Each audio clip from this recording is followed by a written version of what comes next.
नमस्कार, मी डॉक्टर महेश निकम, कान नाक घसा तज्ञ, नाशिक. आज आपण जाणून घेऊ ऐकायला कमी येणं, उतारवयात ऐकायला कमी येणं.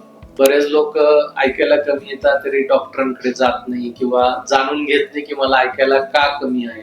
आता आपण एक जस्ट जे उतारवयानुसार ऐकायला कमी होतं त्याबद्दल जाणून घेऊ आज या व्हिडिओमध्ये. तर ऐकायची नस कमजोर व्हायला लागते, जसं आपलं शरीर स्लिम व्हायला लागतं तसंच आपले ऐकण्याची नस पण कमजोर व्हायला लागते, त्यामुळे आपल्याला ऐकायला कमी येतं.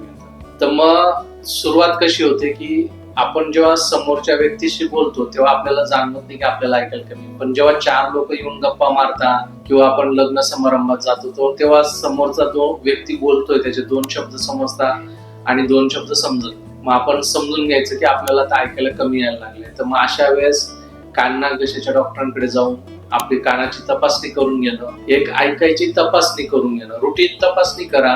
त्याच्यात जर फार जास्त ऐकायला लागलं, कमी राहिलं तर डॉक्टर तुम्हाला मशीन लावण्याचा सल्ला देतात.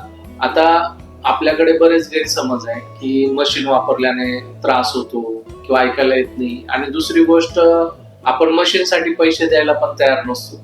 तर आपण जेव्हा डोळ्यांच्या डॉक्टरांकडे जातो, डोळ्यांचे डॉक्टर आपल्याला चष्म्याचा नंबर काढून देतात आणि आपण तोच चष्मा लावतो. तसंच कानाचं पण आहे, आपण कानाची एक ऐकायची तपासणी करतो, त्याला ऑडिओमेट्री म्हणतो, आणि त्यानुसार आपण मशीन घेतलेलं योग्य असतं. बरेच लोक मेडिकल किंवा होलसेल रेट मध्ये जाता, मशीन घेतात आणि कानाला लावतात. तर ते अतिशय चुकीचं आहे, कारण की त्या मशीन मध्ये काही सेटिंग नसते. त्याच्यामुळे काय होतं की जेव्हा तुम्ही बाहेर पडता किंवा मोठ्या आवाजात जाता त्या मशीनचा तुम्हाला त्रास होतो.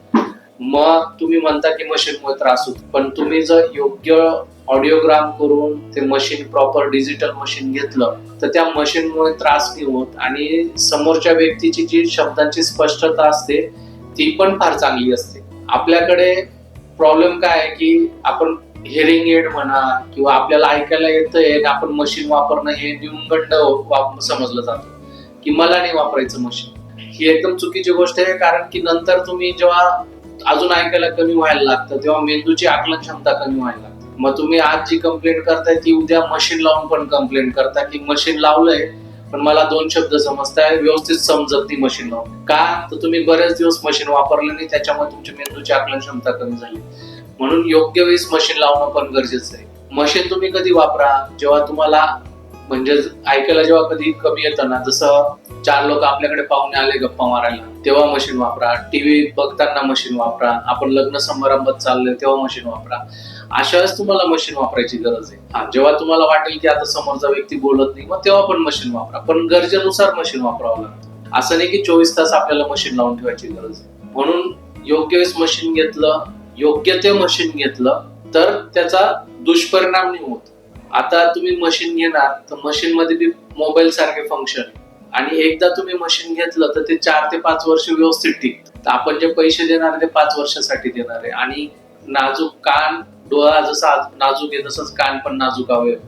आपण जर योग्य मशीन लावलं कानाला तर ते कानाचं नुकसान नाही करत, आणि आपण जर अयोग्य मशीन लावलं तर जो ऐकायला थोडंफार कमी आहे ते अजून कमी करून टाकतं, कानात आवाज चालून जाता आणि पेशंट वैतागून जातं. म्हणून मशीन घेताना भले थांबून घ्या, पण डिजिटल चांगल्यातलं मशीन घ्यायचं. साधं मशीन वापरून कान खराब करायचा नाही, त्यापेक्षा न घेतलेलं बरं.